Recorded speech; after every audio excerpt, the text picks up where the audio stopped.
Dance Pro.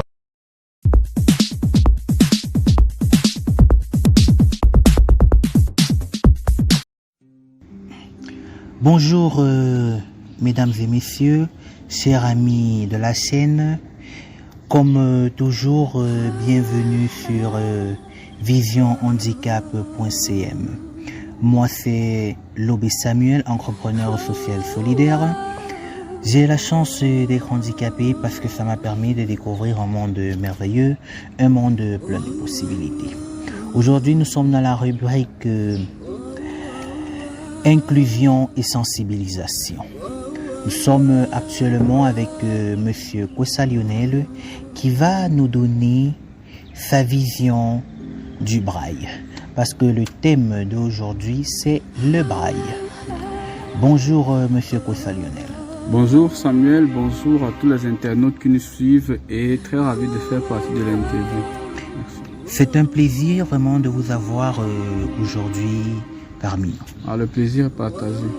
D'accord. Vous êtes non-voyant depuis la naissance, actuellement en classe de première. Bon, pour vous d'abord, comment avez-vous pris le fait que vous serez non-voyant toute votre vie? Bon, tout d'abord, il faut dire que Kossa Lionel est né non-voyant. Il n'a jamais eu cette chance-là d'apprécier les couleurs de la nature. Donc, du coup, je me suis habitué avec en grandissant. C'est un peu ça.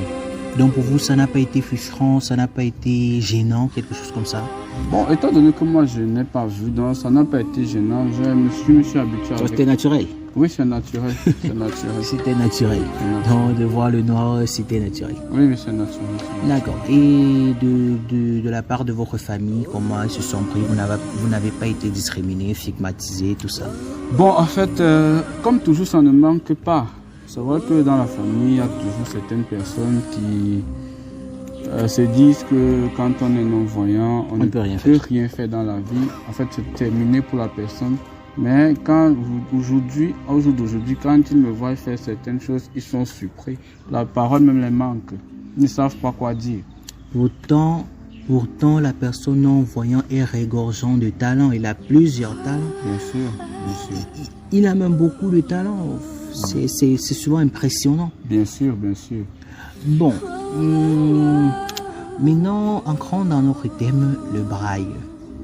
Pour vous, quelle a été l'importance du braille dans votre vie? Il faut vous rappeler que Kossa Lionel a commencé l'école, a connu le braille avant d'entrer même à la formation, a connu le braille en 2006, dont la date m'échappe un peu. J'ai connu le braille grâce à une jeune fille non-voyante qui est aujourd'hui à Etourébé, qui est, je crois, transcriptrice à Etourébé, qui m'a fait connaître. J'ai eu la chance parce qu'on habitait dans le même quartier. Elle habitait chez sa grande sœur. Et pendant les vacances, on a parlé, on lui a dit qu'il y avait un non-voyant comme elle, qui n'avait jamais fréquenté, qui n'avait jamais, je sais pas moi, été à l'école avec les autres. Et elle a été vraiment surprise. Et pendant les vacances, elle est venue un jour à la maison, on a fait connaissance. Et le même jour, elle m'a écrit l'alphabet braille. Et c'est comme ça que de temps en temps, j'allais chez elle, on apprenait chaque soir les lettres et tout ça. Elle écrivait les lettres en désordre et en ordre. Maintenant, j'ai commencé le braille même. La formation le 4 décembre 2006. J'ai eu la chance d'être parmi les premières personnes à qui le collège évangélique avait ouvert les portes de l'unité braille par le biais d'un communiqué radio. Et c'est comme ça qu'on a pris attache avec les encadreurs et c'est comme ça que je démarre le 4 décembre, un lundi 4 décembre 2006. Donc c'est grâce au moyen de communication, la radio, oui, et grâce à votre ami que vous avez pu démarrer dans le monde du braille. Oui. Bon,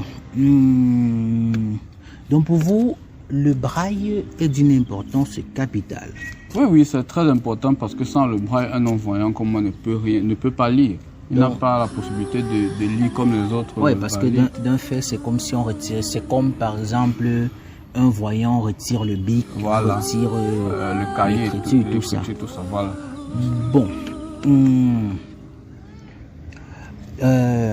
Pensez-vous que le braille, selon vous, en fait, le braille est-il indispensable pour un non-voyant? Ah oui, disons que sans le braille, vraiment, comme je le dis, c'est comme tu l'as si bien dit tout à l'heure, si on enlève le bic à un voyant, sans le braille, vraiment, le non-voyant n'a accès à rien. C'est cette écriture-là qui le permet d'avoir accès à l'information, bref, à tout type d'information. Donc, ce qui veut dire que même si les moyens technologiques se développent de n'importe quelle forme, le braille sera toujours important et oui, nécessaire. très important pour nous. Standard, premier élément. Ok.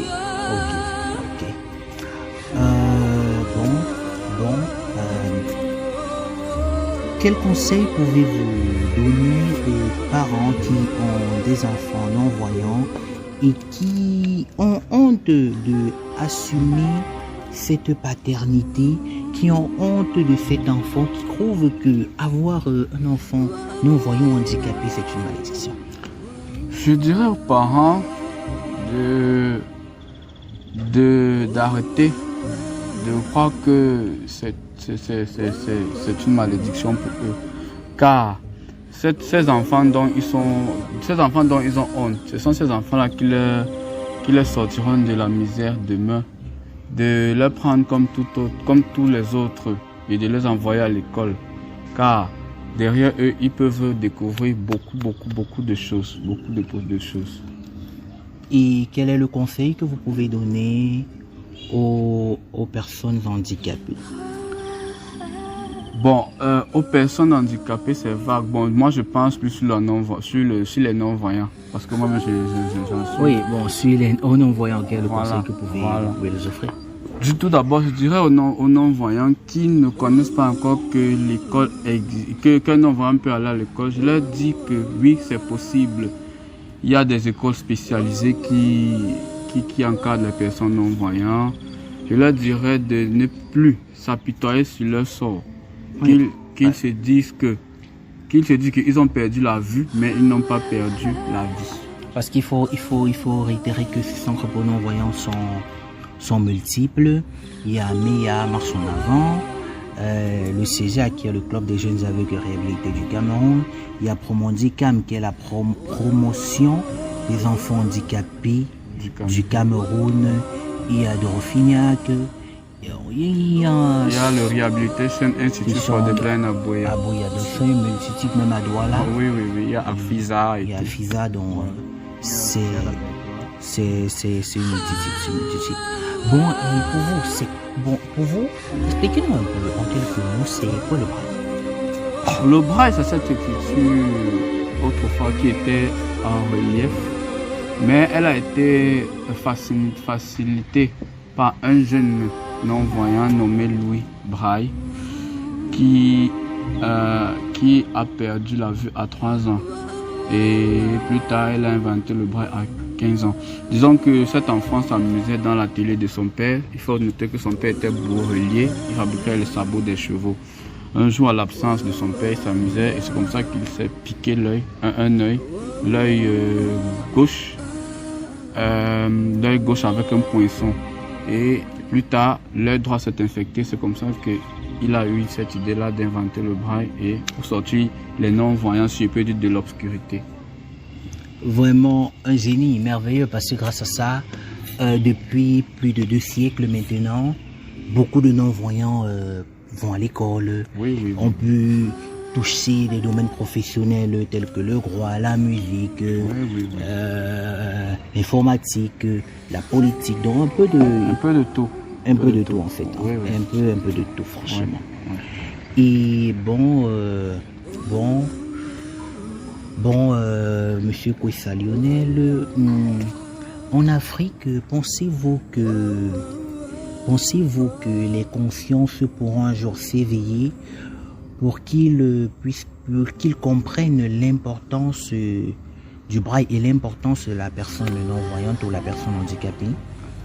Oui, je crois qu'un jour, ça finira par se développer. La preuve, bientôt, nous serons à la page avec les valides. C'est-à-dire, je parle au niveau du plan scolaire parce qu'il y a un traité de Marrakech qui est sorti. Donc bientôt, les non-voyants seront aussi à la page. C'est-à-dire, ils ont aussi des œuvres transcrites en braille et les cours de classe. La preuve, le CEJAC en est un centre qui a commencé avec ces cours de philosophie, tout ça, on a commencé. Donc très bientôt, les non-voyants seront aussi à la page. Donc je crois. D'accord, Monsieur Kwessa Lionel, c'est un plaisir de vous avoir sur la chaîne Vision Handicap.cm dans la rubrique Inclusion et sensibilisation. Nous vous disons franchement à bientôt et nous espérons vous voir très bientôt sur nos chaînes. Merci Samuel et merci aux internautes. D'accord, à bientôt.